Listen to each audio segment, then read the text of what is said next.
to Transcaster Radio, a podcast about trans life and all that goes along with it. You can listen to the show anywhere you enjoy podcasts, and we'd love for you to subscribe, rate, and give a review. It helps us reach more people, and we greatly appreciate it. Now, here's your host, Caden Taylor.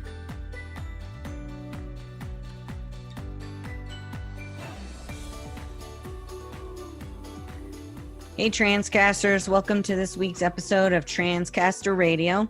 I'm your host, Caden Taylor.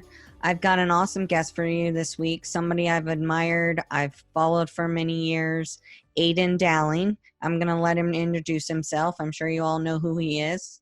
Hey, how's it going? I'm good. How are you? Good. Thanks so much for having me. Of course. Yeah, so my name is Aydian Dowling. It's always hard to introduce myself because I feel like I do a bunch of stuff. Yeah. Yeah, so it's like, so I guess I would say that I'm a transgender activist and I have a nonprofit, and I use social media as my platform to connect to other trans folks and cisgender folks, and you know, not so much just trans folks. I really feel like humanity as a whole could use a big hug right now. And Yeah, so, I'm trying to agree. hug, right? I'm trying to hug everybody and maybe give my trans folks like an extra little like wink, like a little extra nudge or something. um, so I just want people to feel more empowered. And I think in general, the world would be a better place if everyone felt more enough. You know what I mean? Yeah, I think you do that, but that's my personal opinion. So, Well, thank you. That's good feedback. so how's the family?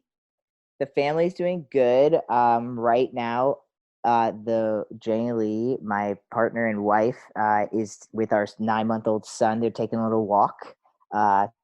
We live in Oregon, so it's like a really beautiful summer day. I wish it was here. Where are you at? I'm in Florida. Oh yeah, so it's just hot and hot. Hot and muggy. You've lived here before. You know exactly how it is. Yes, exactly. But I feel like every place has their good and bad side, right? Like, Yeah, that's true. what are you willing to give up, right? Like, here it's like so beautiful in the summer and it doesn't get too hot, but it's like rainy and crummy in the winter. Yeah, that's it's true. depressing. So Yeah. but the wife's doing good. Jane Lee's like doing really good, postpartum, doing great. And, I'm really trying my best to support her so she can kind of find her footing and her love of, she's an energy healer and she also has a MSW in social work. So, I'm trying to help support her, guide her back, from having a baby. I mean, yeah, which is huge. It's huge. You don't know how huge it is till you experience it / support someone who's experiencing it. So so doing that, and Antler's huge.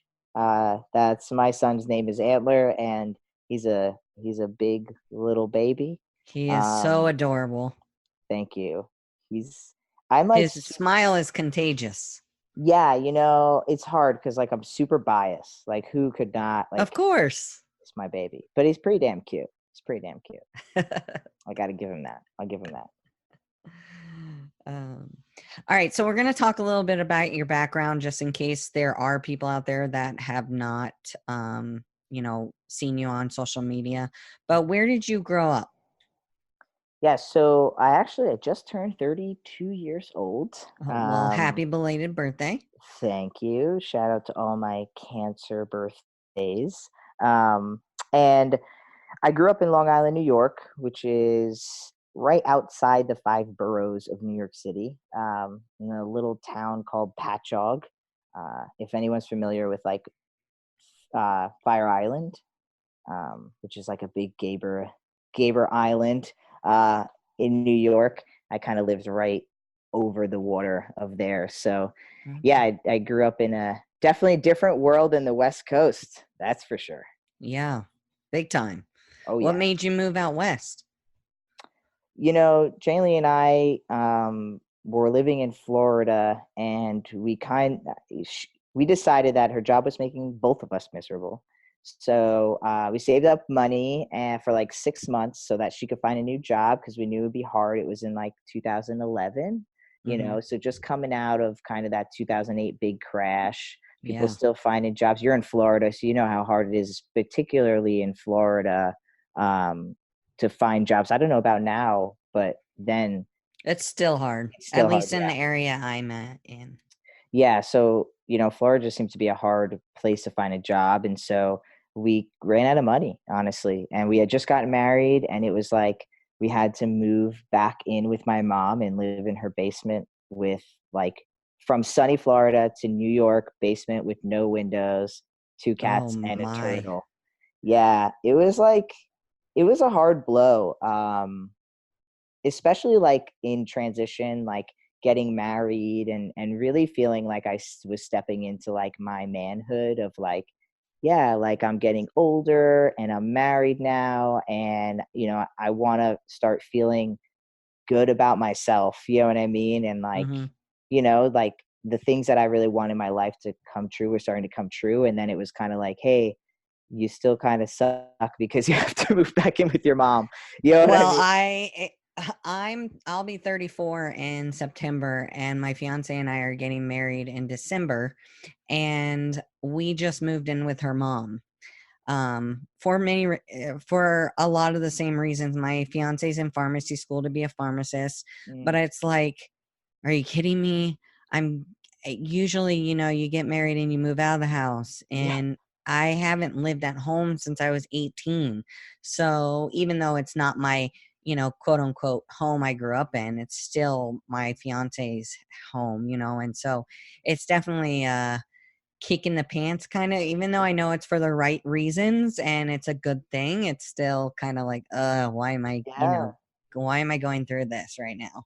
Yeah, so you know exactly. So Yeah. congratulations, by the way. Thank you. But yeah, so then you know exactly what it is. It is kind of just like it's just like, damn, like you said, like I'm going backwards. Like, Yeah. and it is a smart move because it's like, or I could just like live off of like welfare and really, really be struggling really hard and be putting me Yeah. and my partner like in this situation of high stress when I am privileged enough to have a family that could, my mom has space in her basement that she could help us. Like, we didn't have to pay rent, so that was helpful. Like, we had those abilities, so it felt silly not to lean into those. You know what I mean? Yeah. I mean, honestly, like I know that for my mom, like she worked like my whole life. She worked like 3 jobs my whole life, and like I Oh wow. know, yeah, I know that like her priority is take care of her kids, and so like me even accepting the help, I think it makes her feel good too. You know what I Yeah. mean? That's what Mhm. she wants to be there. I hope that Antler's privileged enough that if he needed a place to stay, he could come live with me. You know what I Yeah. mean? Like I think everybody wants that for their kid. Mhm. Nobody wants to everyone wants to be able to provide like forever. So yeah, but it is weird, right? It's weird It because is. I feel like I can't even provide for my damn self, you know? Yeah, exactly. Yeah.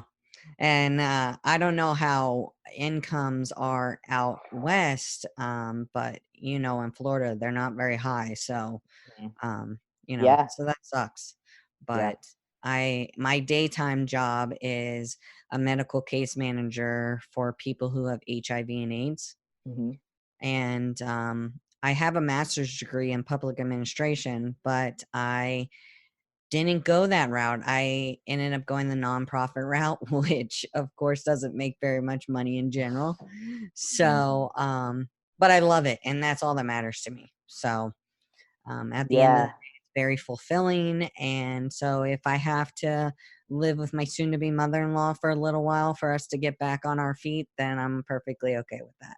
Yeah, right? You gotta check yourself, right? Yeah, exactly. Yeah, yeah. No, I mean, that's great work too that you're doing, and it is sad that when you step into nonprofit work, you have to think like that. You have to think like, "Well, I'm not gonna make money." You know what I Yeah. mean? Like my nonprofit, the name of it is Point of Pride, and like we have given away more money than I've made in the last like 5 years all combined. You know what I Oh mean? wow. Like I don't, you know what I mean? Like, 'cause I don't like I'm still working on myself and working on my career, and working to build up a financial place in my life where I feel comfortable. You know what I mean? And you can follow me on Yeah. social media. I'm a pretty somewhat minimalistic guy. I wouldn't say I'm a minimalist because I definitely am not. Yeah. um, but I'm not trying to like OD on a bunch of stuff, right? Like, so I don't know. Like, it's really interesting when you're trying to feel successful and provide, but also be like your job, and it's I don't know. I think that's where part of my drive comes from, is just like, like everyone wants all these fancy cars and this and that. And it's like that. Can I curse on here? Is that okay? Of course you can. Awesome. So like that shit isn't as valuable, you know what I mean, as it seems, at least that's what I've seen. Not that I've had like a Ferrari and like could tell you that firsthand, but I could say that like I've just been exposed to a lot of people who that doesn't make them any more happy. So I don't know. Again, a part of my messaging of just like, hey, like, just do what you love, figure out what you want in your life, and then do that. Because it's probably not going to actually be a lot of what you thought. You know what I mean? Like, you might find that you're actually happier with a 2-story house instead of a 3-story house. You know what I mean? And like, you might find out that like you actually don't want 5 kids, you only want 1 kid. You know what I mean? Like, you just don't know until you try or you experience it. And yeah, so life is just it's very similar for a lot of people, though. I'm sure a lot of people listening can take what we're both saying in our own ways and correlate it back, which means that it's more of just a cultural problem. You know what I mean? To Exactly. Yeah.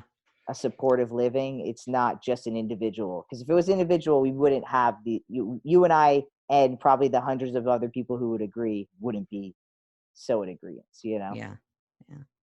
Yeah, I agree. Yeah. So you were the first trans man on Men's Health magazine. I mean, it's old news, I guess, by now, but um how did you feel about that? I Yeah, I mean, I'd mean, still be elated about it now, so yeah, no, I mean, like, it's still awesome. Like, I still, I think I have like such mixed feelings, because I feel like if this had happened now, it would be a lot different of a race and like competition, because it was like a competition to get on the cover of Men's Health. yeah. And I feel like if that competition took place now, it would just be so much different. So I'm really proud of the steps that myself and the community, because this was I was able to get on the cover by people voting in. Mhm. And then I went to the next round, and then it was just a judge's choice after that. Oh, Um, okay. but I do feel like us as a community, and even our cis, supporters, really were like, hey, like, let's get a trans guy on the cover. Like, fuck all of this. Like, let's change this up. You know what I mean? So I Mhm. feel proud of the steps that were made then. You know what I mean? And it things date themselves so quickly in the community. Yeah, they do. But the saddest part, the best, like, it's not a good part. It's the sad part that, like, I'm still the only guy who's been on the cover of a mainstream magazine, Yeah. trans guy, and that's just, you know what I mean? It's not, it's like, it's not something that I boast about, because it's not cool to me. Like, I don't love being like, I don't feel special because I was I'm the only trans guy on a cover. Like, I feel like our community is deprived and like malnourished because I'm the only guy. You know what I mean? Yeah. Because that just means we're not being Mhm. represented. And like, it's almost 2020. I mean, that happened in November of 2015. So we're coming on 4 years. You know what I mean? Yeah, That and we should have it's had more been by now. so like, absolutely. I mean, yeah, especially like with the actors and like just the more like known trans men that are out there. You know what I mean?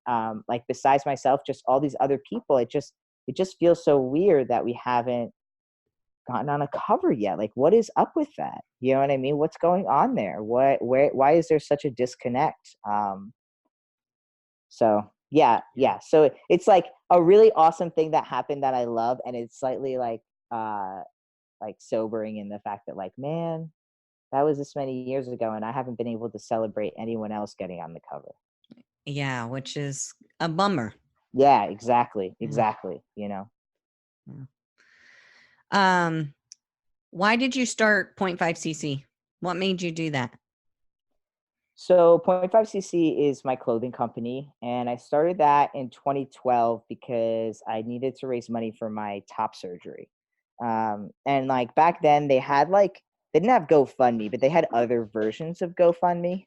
Um, and just like now, I mean, it's really hard to get people to to fund you. You know what Yeah. I mean? It is Yeah. hard. I mean, we are a community that is, bankrupt in a lot of ways.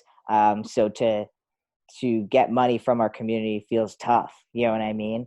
And so I wanted to provide something that I could give someone, so at least they could be like. I kind of compared it to, honestly, like the Susan B. Cohen like breast cancer awareness stuff. Yeah. Like, you buy it and you buy it at the regular price, but a percentage is going to help someone. And so that's Hmm. kind of the model I use, in the sense of like, you're going to buy a t-shirt because you like the t-shirt, but maybe an extra incentive for you to spend the $20 on a t-shirt is that, like, hey, like, the guy who's making it is going to truly benefit from this because he's going to receive top surgery. You know what I mean? Yeah. Um, and so that's how it really all started. Like, I spent $250 on a screen press. I went to Walmart and bought like $5 t-shirts. And someone would place an order. I would go to Walmart, buy a shirt, come home, screen print it, ship it out. That's how it would go. Like on my days off, like I think I was baking. So I had like one day off a week that like time in my life. Uh-huh. And yeah, I just I knew as a consumer that as much as I would want to donate to someone else, I'm so much more likely to buy a piece of clothing than I am to give $20 to somebody's need, which sounds terrible, but But it's true. it's true. Yeah, Yeah, it's true. it's true. Yeah. I mean, we pass people like going into the mall, you pass someone who's looking for $5 and you're like, I don't have it. And then you go buy a t-shirt for Yeah. $35. So, like, you know what I mean? So yeah, that's how it all started. And I got, like, it was a success in the sense that, like, in 6 months between the t-shirt sales, having like getting personal, like $20 here and $100 here from like my support online and stuff like that, my online family, and Uh-huh. then working extra hours and stuff, I was able to get my surgery, which then was $5,900. And it was awesome. And then, like, people were like, will you keep it open? And I said yes. And kind of like I was saying before, like, it feels hard. Because you're not taking money. Like, if you start a business and you are catering to the trans community, you're not taking the trans community's money. That because you're providing a service. It's not like you're Yeah. just Of standing around course. asking for money, right? But like, if you're going to cater to a community that is financially bankrupt, malnourished, all those negative words, like, you have to have price points, and you have to have, you know, like, you have to be able to cater to them. And Yeah. so I knew that, like, I wanted to pay that back. Like, I wanted to give back to the community that allowed me to have a platform, that allowed me to get my surgery. And so kept the clothing company open only by giving money back per donation, like per shirt. Pretty much just like what I did with my surgery. I kept the money going that way, and I just put it into a fund, and I started to Okay. give it away. And is that why you did Point of Pride? That's exactly why I did Point of Pride. Ah, okay.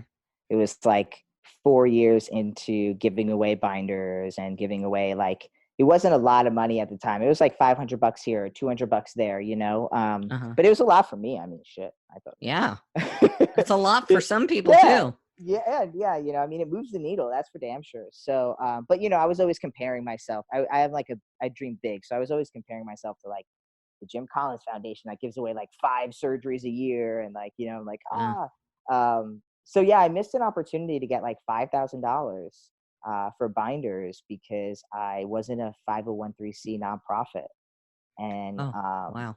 yeah, so my shout out to Jeff Main. He's like my good buddy. He he helps me do the website and some of the design work for 0.5cc. Uh-huh. And I kind of talked to him about wanting to start the nonprofit, and he was really interested. And so we co-founded it together. And so we opened, there's a correlation, right? It's like my clothing company is zero point 0.5 cc and the nonprofit is point of pride. It's kind of supposed to be the tie together of the two of them, right? Yeah. And so I started the nonprofit in 2016, and it's been amazing. Like, I'm so proud of the nonprofit. Like you said before, working in nonprofit work, like, I spend way too many hours, and all of us spend way too many hours on the board, 100% volunteer. Like, you know what Yeah. I mean? I'm just like, oh my gosh, sometimes the amount of hours I put into Point of Pride, I just have to constantly think about my future goal of like 10 years from now, and just like steal energy from that time. Cause it's hard to put a lot of time into something that you know isn't gonna really come full circle until like 10 years from now, you know? Yeah. I am the vice president and a board member for a LGBT drop-in center here in my Mm, local area, mm-hmm, and I know exactly what you mean. It's all volunteer, and I feel like sometimes it's another full-time job. So it's, but it, I think about what it's doing for, it's for a youth up to the age of 24. So I know what it's doing and where it will be in the next 10 years. So it's worth it in the long run. But I definitely know how you feel. It's like you constantly are working. yeah. Yeah, there's always something to do. But that's why, like, sometimes, like, that's why when I think about the big things of like, or like right now I'm in my studio and I have like a little corner of Point of Pride, and like I see binders and stuff and things that have to go out, and it's like motivating when I meet the people who are serviced, through our Hmm. programs. So it's just like, it feels like I'm meeting me every time. You know what I mean? Whether Yeah. it's like a trans guy, trans woman, non-binary, like, I don't care who you are. Like, if you are lost and you feel somewhat found, like, it feels like I'm finding like my little Aiden. You know what I mean? Like, right? I mean, is that not why you do your work though? Yeah, it is. What It's true. drives you when you Yeah. with your work? What really is the driving force to really to to say it's better for me to, not go in for the bucks, but go in for the feeling. You know what I mean? Yeah. And it was, I didn't, those things weren't there when I was, coming. I didn't know if they were there. I didn't know about them. Mm, So it's, and then when I'm like you, like when I get to see the youth that are being taken care of, all this work that I put all this energy into, on a weekly basis, that it's so fulfilling. I mm, mean, at my job, I work for a nonprofit and I do get paid for it, but it is still fulfilling because of what I do. But mhm, there's an extra kick to it that I don't know how to explain, but I feel this just extra overwhelming sense of compassion and love for these people, these youth. And I remember when I had my top surgery and I had like 6 or 7 binders that I needed to get rid of.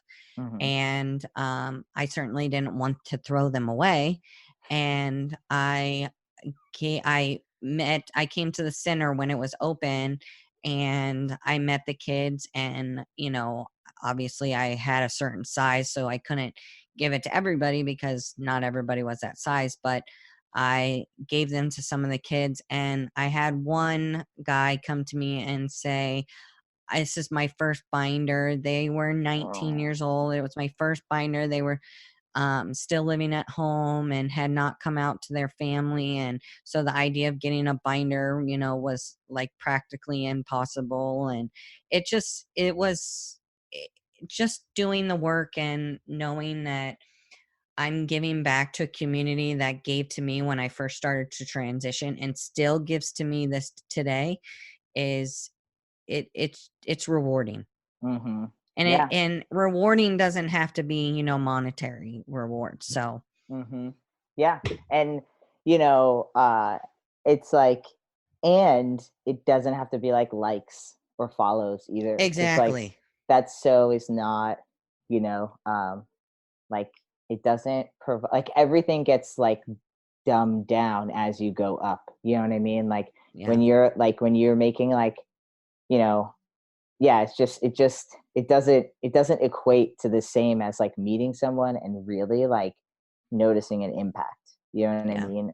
I think that is how people who are more on their, I don't know, for me it's like everyone gives for that selfish reason, and I don't like the word selfish, but being that I only know English as my only language, uh, which I'm slightly embarrassed by, but it's my truth. It's mine too. Right? Like, I don't have better language than say selfish when I say like we help people because it makes us feel good. You know what I mean? And then when we see the impact that we have on people, I think it somewhere subconsciously turns on a light that goes like, wow, like I did that. Like, no matter what I've thought about myself, no matter how much I don't like myself or I've judged myself, like this other person saw through all of the things I hate about myself and actually saw something that they were able to then use to their own benefit, Yeah. and that really like will spark some shit, like that'll make you really question your self-worth and how much you love yourself and what you see about yourself. I mean, when someone's looking in your eyes and they're saying like you helped save my life, like you got to really like, you got to do your own work because that's a lot. That's a responsibility. And it's just, I mean, I'm sure, because you're working hands on all of the time. You know what I mean? Yeah. My hands on is when I'm lucky enough to like get taken to a college or a pride event brings me out, or I host something, sit on a panel, I'm able to meet people. But a lot of times it's just like through DMs and comments. Like that's why I'm like all over that shit. Like I'm like, you know what I mean? Yeah. Because it makes me really feel like I can connect with the people that make me feel alive too. Yeah. Yeah. I completely agree. Passion, baby. It's about Yeah, passion. exactly. Yeah. Yeah. When did you and Jenny Lee decide you wanted children or only maybe one child? We actually thought we were gonna have two, but now that we have Antler, and Antler is amazing, but we are still just like, you know what? I don't think we have room for another kid. Like right now in our life, like we both love our work and we Uh-huh. love being a family, and we don't know if having another family member would make that balance like too unbalanced. Yeah. Because like she has her own like work that she does, her own business. She's known within her own community. She has clients like locally too. So yeah, like it's so yeah. So right now we're just having one. We're like, if we have another one, maybe we'll foster a kid or we'll try to adopt a child, maybe an older child. That's always been my dream. That's been mine too. Yeah, just like maybe like a gay or LGBT kid who like didn't get picked, quote unquote, and now they're like 8 and very clearly like not straight or whatever. And you Uh-huh. know what I mean? Yeah. I just want to be like, come on over here. You know what I mean? Like, I Yeah. got you. This is gonna be great. So Well, yeah, and older kids typically aren't adopted out very quickly. So, yes, exactly. Yeah, of course. Of course. I mean, I can imagine the multitudes of reasons why. You know what I yeah. mean? Hmm. But yeah, well, we got together in 2010, and I always knew I wanted to have a family. I didn't think too much further about that. I mean, I identified as a female into my 20s, so I was like, oh, I guess I'm going to have a baby, or my lesbian partner is going to have a baby. That was my Yeah. other thought. It was like, well, one of us will have a baby, whoever's like more into it. You know what I mean? Yeah. That was always my thought. So like when we got together, it was like, oh, I want to have children. Do you? And she was like, yeah. And then we were like, oh, okay. So like that'll be in our future if this is like for real, and we both agreed that like it'd be later in our future. Like, let's wait a little bit. Let's just Yeah. put that couple of, Not 10 that years. you're ever completely ready to have them. No, you're never ready. Never happens.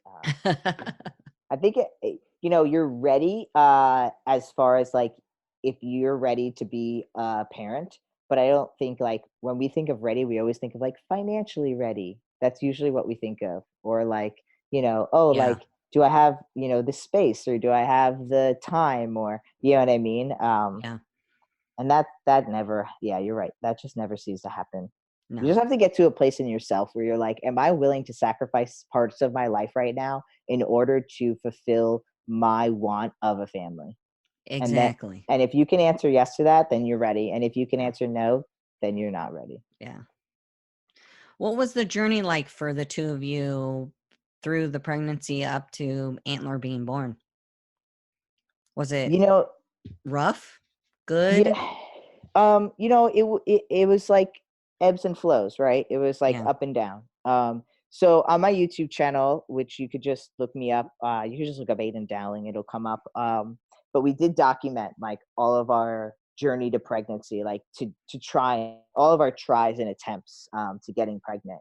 And it took us 6 tries to get pregnant, which is feels like forever and feels like so much, because it's a 2-week cycle. So like you inseminate and then you wait 2 weeks and you take the blood test to see if you're pregnant.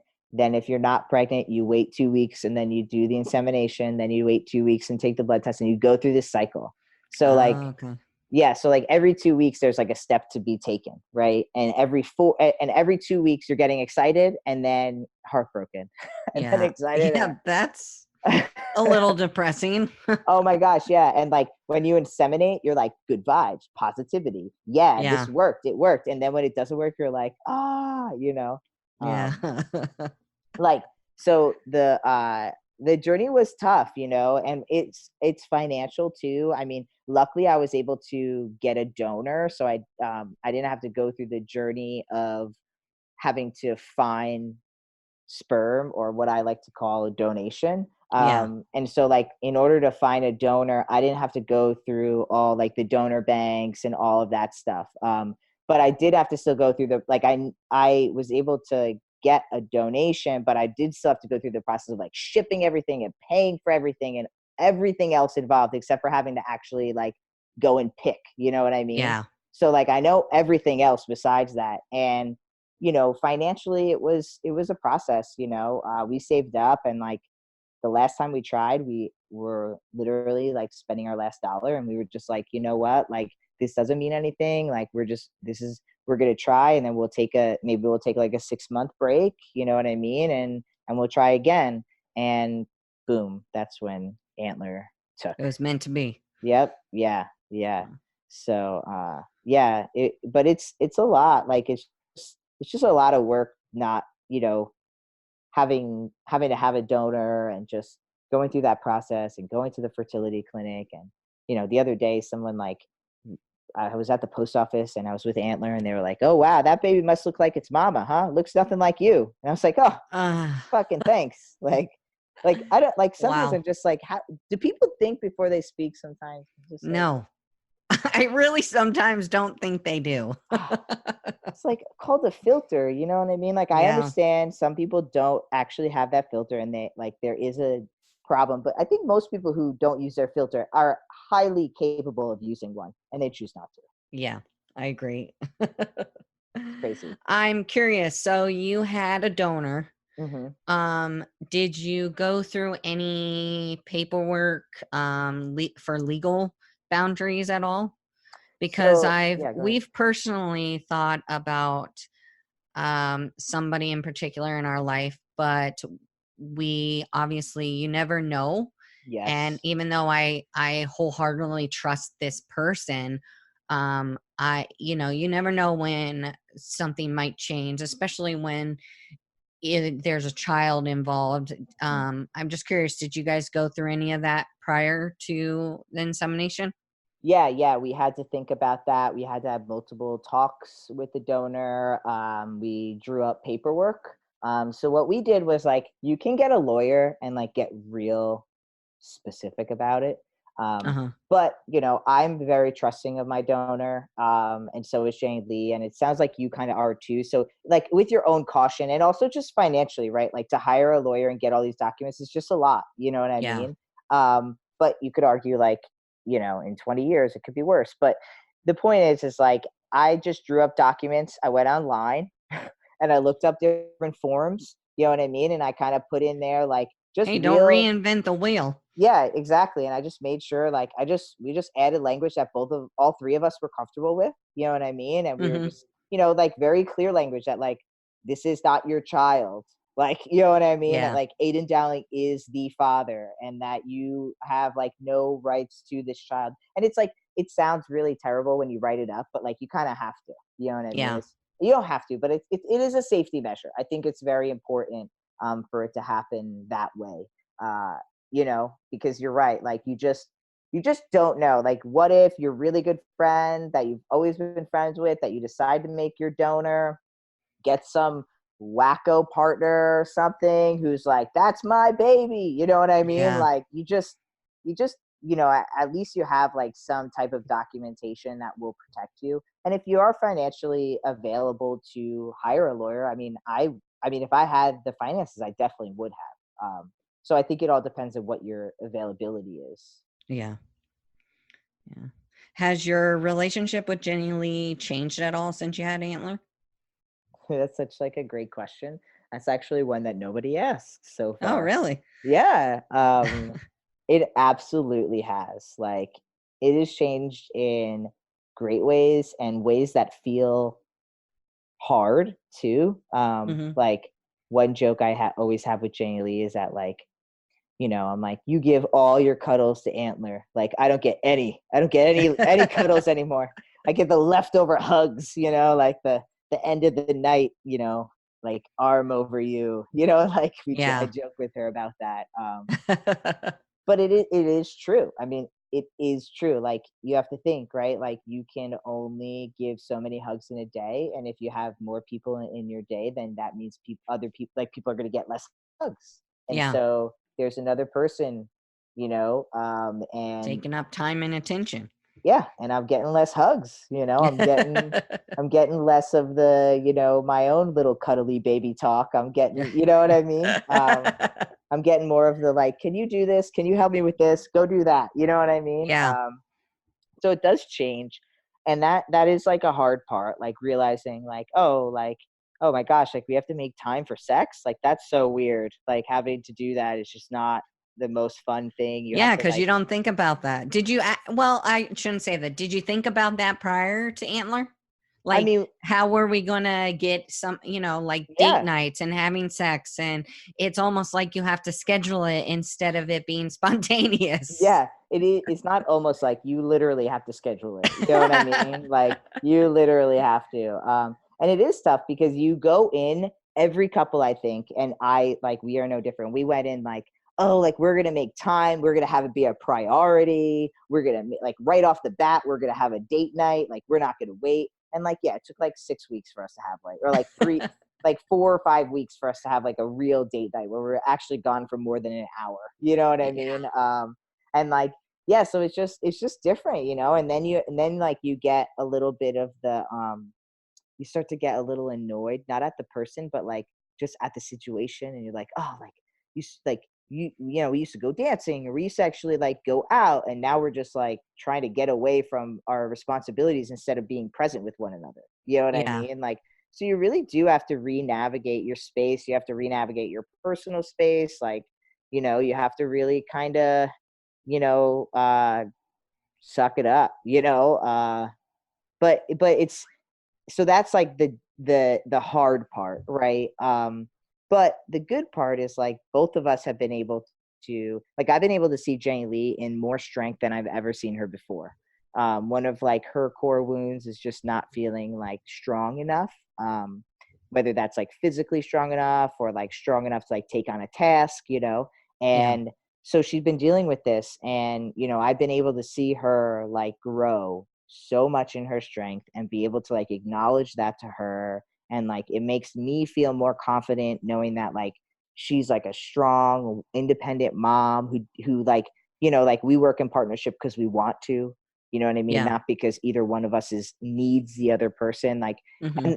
and it ebbs and flows as anything does, but it's really cool to see her in that, and to know that, like, I can support that, because, and I know not every trans man is going to agree with this. And I'm saying this from my perspective, in my body, in my experience. Like, the the woman that the girl that I was raised as, like the woman that I was, the lesbian I was, like just feels really confident and like happy that I get to support a woman in that way. You know what I Yeah. mean? Does it, Yeah. Yeah, exactly. I know exactly what you mean. yeah, yeah. Um, how has it been raising a son? How do you think you would have felt had it been a girl? Like, no lie, I definitely wanted a girl. Um, I wanted a girl because I just, I wanted to be able to be like girl power, like Yeah. Daddy's get little it. girl. Yeah, just like we're gonna just fuck everybody by just like you being a bad bitch. You know what I mean? Just holding it down, girl. Like daddy's like I'm here, like mommy's here, like I was ready for that, and of course, like that's why, I believe that's why the universe was like, well, that's not going to help you grow. Like you're Yeah. just going to be the same person you are because you're already like supportive women and, so that you're just, that's not going to do anything to you as far as being a better person. So like, we're actually going to give you a boy because we want you to work on like your relationship with masculinity and your Mhm. relationship with men and fatherhood. And because that's a lot harder, Yeah. but are you a fan of Amy Schumer at it by any chance? Oh, yeah. So she has she did like her pregnancy thing on Netflix. Did you catch that? No, I didn't. Well, you should catch it if you like Amy Schumer. I know some people don't, some people do. Everyone's got their own taste, but I do. And she has a joke in there where she's like, everyone acts, when I said I might have a boy, people were like, oh, wow, that must be so hard to raise a son. And she like does like a whole skit like on it because it's like really like it's really tough to raise a white male in today's society. Oh my Yeah. God, what are you gonna do? You know what I mean? Yeah. And like it's kind of funny. So like, so it's in that sense, it makes me feel like, man, like, okay, my son has the ability, like, if he, in the next years decides, like, you know what, I really am male, like, this body feels good to me, this is who I am, and now I'm just gonna find out more in depth of who that person is as I Mhm. grow. Like, so if that's the life he lives and he's a boy and a man, like, he could easily just like fall into the system and just like get by and not have to worry too much about this or too much about that. You know what I mean? Because of, True, yeah. and so then I'm like, fuck, like I have to take on that responsibility. And as a white cis passing man, like I too could also just have a son and go into the system and just kind of let it be how it's going to be. And both of us would probably be protected, right? Yeah. So now I have to like check myself all the freaking time. And it's great, but it's, it can be tough in the sense of like, you have to like deal with your privilege, and shame comes from that and guilt comes from that, and trying not to stay in that is hard, and trying to like maneuver through that shame and guilt so that you can actually learn and not just like stay there, you know what I mean? Which Yeah. isn't helping anybody. No, So no, no, yeah, no. yeah. So I just been trying my best to, you know, not navigate Antler's life by his gender. You know what I Yeah. mean? And Well, and I noticed that people have given you a hard time that you didn't put, you put that his gender was male on his birth certificate, yeah, when it's under my impression, correct, that in Oregon you can put no gender? correct. You put like Okay. it's an X, and it's supposed Okay. to be like no gender or non-gender, and aka like pretty much like I think non-binary, right? Yeah. Um, yeah, and so that was a conversation Jaylee and I had to have, like, and for us, we took it as this: whether we were gonna have a boy or a girl, right? Like biologically, Mhm. and I'm happy to talk about I actually would love to talk about the birth certificates too, but really quick, like we decided that we are not going to raise our child non-binary because we felt like that non-binary, like transgender is 1% of the entire population. So there's a 1% chance my child is going to be transgender. Mhm. Maybe it's 2% now. A lot more people are coming out, and that's amazing. But no matter what, like that's not going to change the trajectory of masculinity if he's a boy, or femininity if they were a girl, right? Mm-hmm. So Yeah. like, if I want to show that boys can wear pink, or boys can do this, and boys can do anything that girls can do, and vice versa, you know, the best way for me to do that is to raise my son as a son until he tells me otherwise, or I, as a trans person, see that like clues, or that maybe I would bring him to therapy and we would talk, and I'd be like, oh, like, do you want to wear mom's skirt? Like, you keep playing with it, or you know what I mean? Like, Yeah. I'm gonna have this isn't gonna be like a boy in a cis world, you know what I mean? It's gonna Yeah. be a cis boy in a big old queer world, you know what I Yeah. mean? So Yeah. so he already has uncties, like he's already got like gender non-conforming people in his life, trans women, gay men, like he's got everybody in his life already. So his exploration is going to be supported by everyone, right? And I felt like that is going to be the best way to raise a healthy man. Yeah. You know what I I mean? totally agree with you. I respect people who want to raise their child non-binary, as long as it's also not a projection of their own childhood. Like, I refuse to allow the pains and hurts I had as a child and put them on Antler. Like, I will not put Antler in a dress. I just won't, because I knew what it was like to be in a dress, and I fucking hated it. And what Yeah. if he is a biological boy who is a man? He's Yeah. going to look back and fucking hate us for putting him in. That's a good point. As opposed to just putting them in very, gender neutral. It's very hard to find more. It's easier to find more gender neutral girls' clothes than boys' clothes. So I do tend to shop in the girls section, and just pick clothes that I feel like aren't skirts, or like, you know what I mean? I love the purple pants. Yeah. Oh, those. So someone shout out, because somebody mailed those in. A Pride family member mailed those into us. Oh, really? Yeah, I they're love amazing. those. Those are awesome. They're amazing. But yeah, so we did have that conversation, and like, I'm transgender. I don't know what it is to be non-binary. I don't identify that way. Like, so so that was my reason behind that. I also have mixed feelings about putting non-binary on a birth certificate. I don't know if it's just my old way of thinking, like, because I'm 32, and like I do live on the binary. But I think it becomes confusing when, for me, I think that I feel like sex and gender are different things. Yes.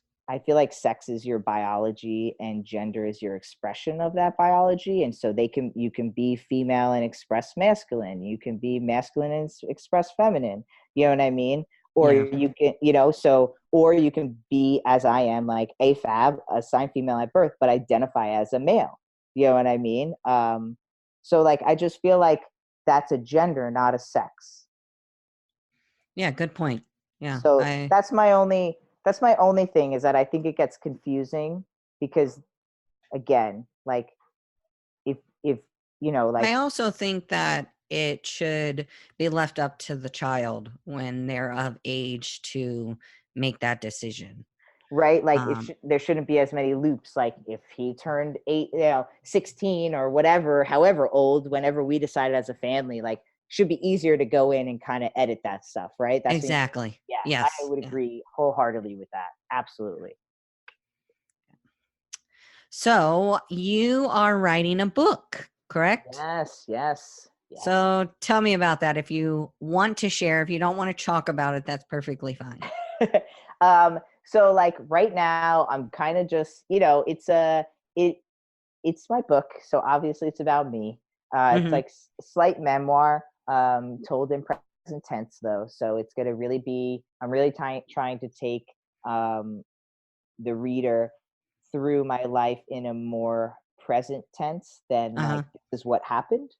So because I love writing, I've always, when I was a kid, originally went to school for creative writing, and shout out to everybody who goes to Pratt University in New York City, because I wanted to go there so bad. Um, and so I decided that I really wanted to take my memoir and really make it a story, and not really tell like, my memoir, but it's a story about a Yeah. girl. It's a story about a girl who discovers that they were a boy. I mean, that's what the story is about. And so yeah, I mean, I can't talk too much about it, because I'm That's okay. No, hey, I'm trying to get it out there. So if you're listening to this and you are a literary agent or you work at a publishing company, hook me up. Hit Aydian up. Yes, here we go. Hit me up.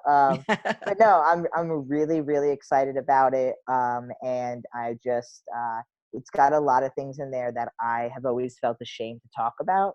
So I feel healed a lot in those areas where I want to start talking about them. And so I'm trying to really give myself the permission to be as open as I really can, in like a safe way that feels good to me. So like I get Yeah. to dive into all of this, all of these feelings, all of these things that you have happen when you write a book, and then I get to like come out the other side and share it, and that feels really exciting for a journey. It's been a tough journey already, but it's been Yeah. really healing.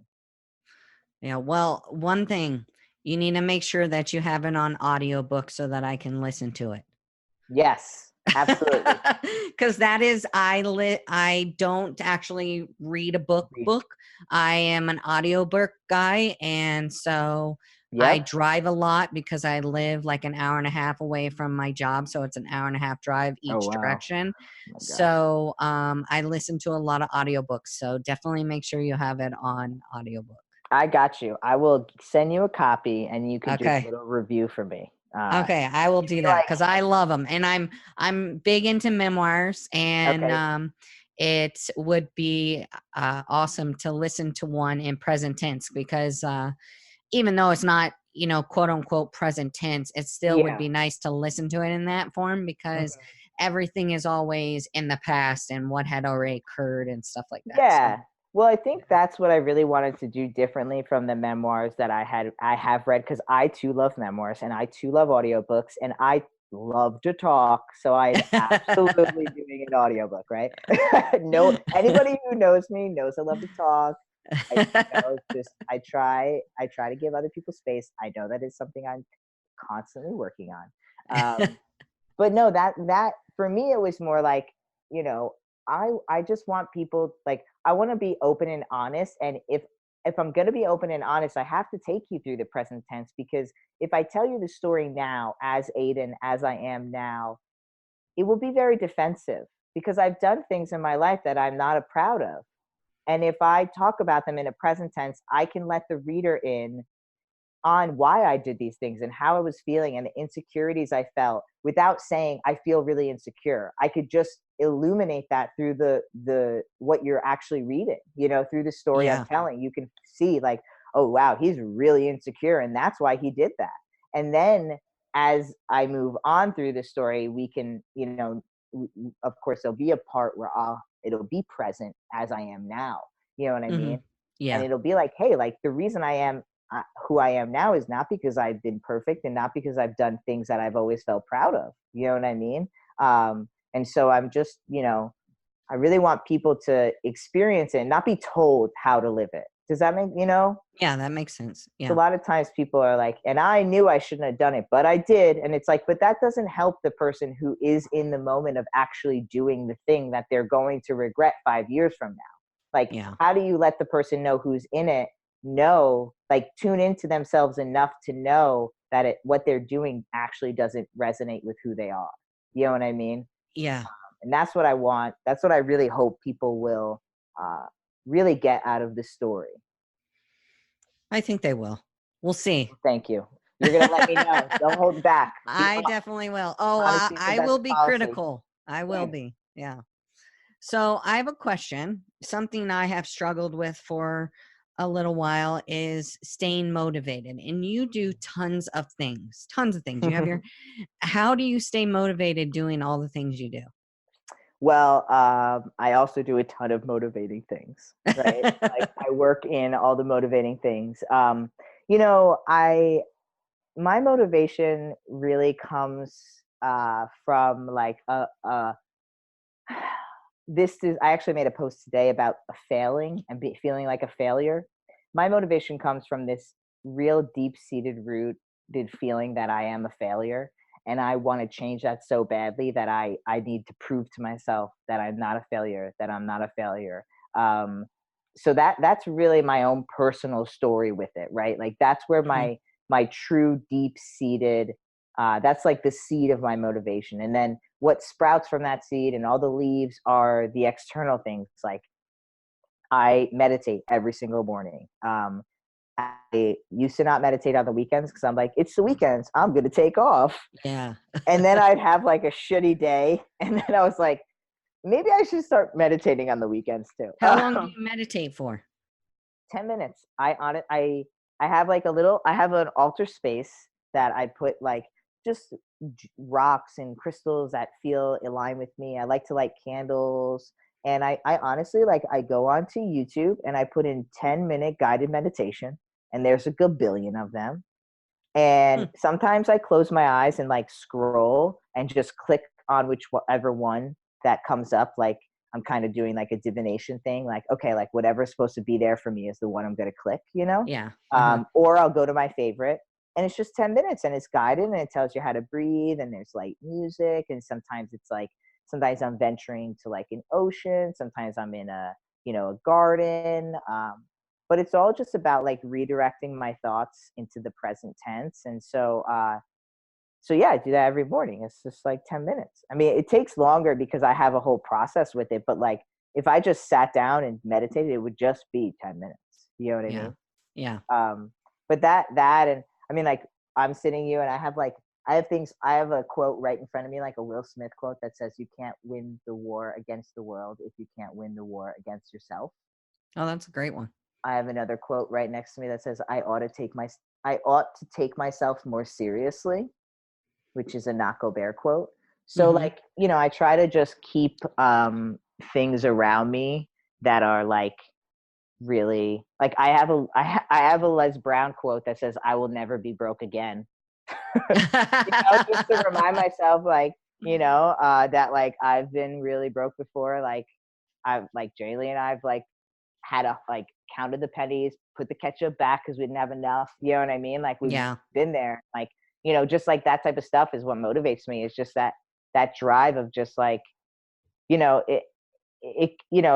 kind of like an angrily drive of just like, fuck you. Like I'm going to make it. Like I'm going to make it. Like, I don't care. Like, I don't care if I'm 89 and that's how long it takes me. Like, I'm going to make it no matter what, because I'm going to die still trying to make it. You know what I mean? Yeah. Like, that's what I feel, and maybe that's just like a personal thing. But it definitely like, and like on my Instagram, like I stopped following like a lot of like fitness guys who made me feel like crap, and like depressing people who just posted really sad things, not because I didn't want to support them, but because it wasn't supporting myself, True. Yeah. That's a good point. Yeah. It's a lot about what you surround yourself with. Yeah. What does the future hold for you? Oh my gosh, who knows? Oh my God, I know it's gonna be here. I was like baking cakes like 5 years ago. You know what I mean? Like 5 years ago, if someone was like, did you know that you were going to be on this magazine and be on this podcast and do this stuff? I would be like, I don't know, man. I got to go to bed because I got to wake up at 4 a.m. for cake. You know what I mean?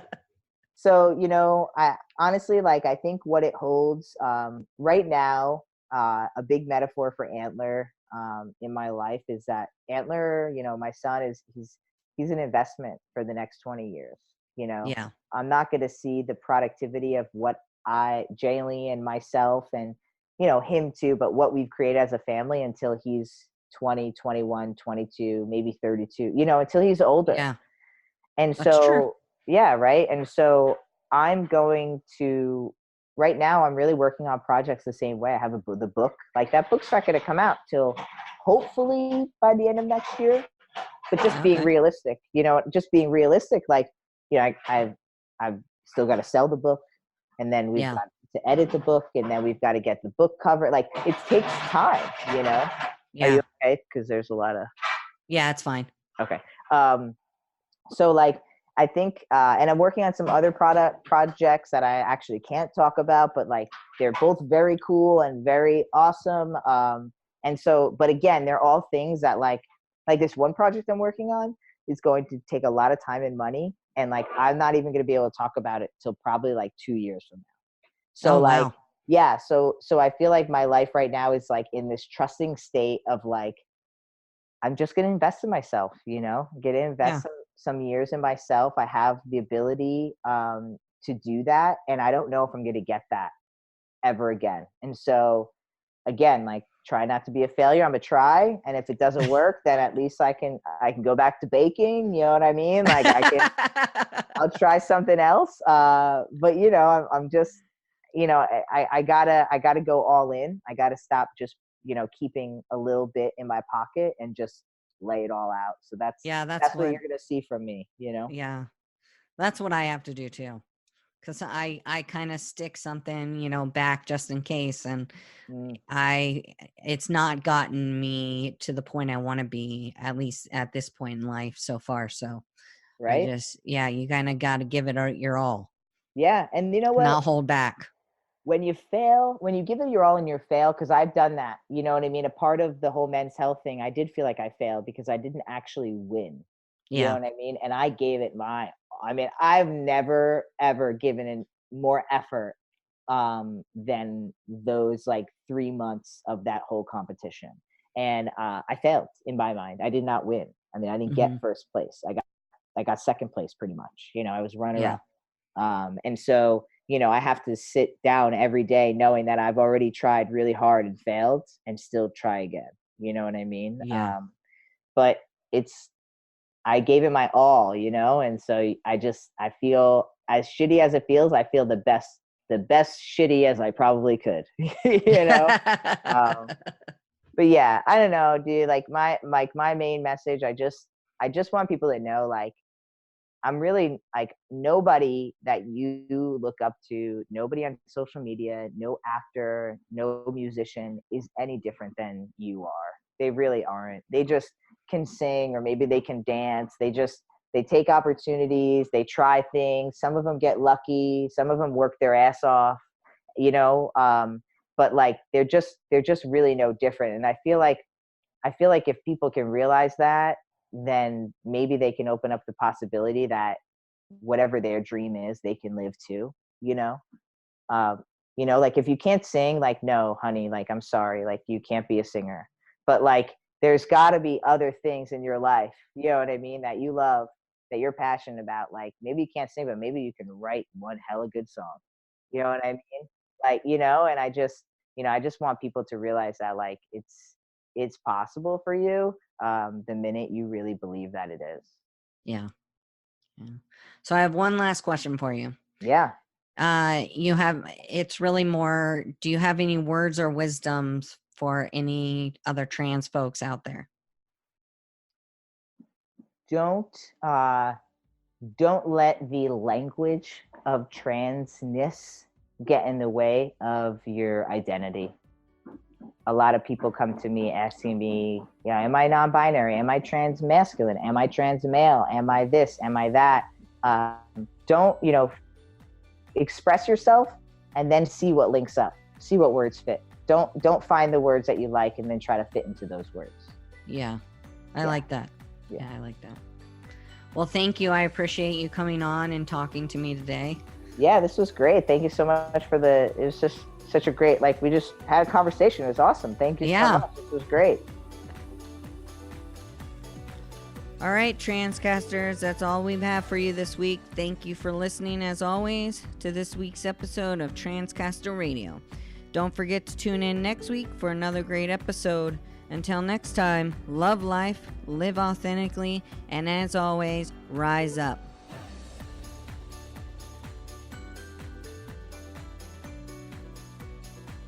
Thank you for listening to Transcaster Radio. Be sure to visit transcasterradio.com to access the show notes and discover awesome bonus content.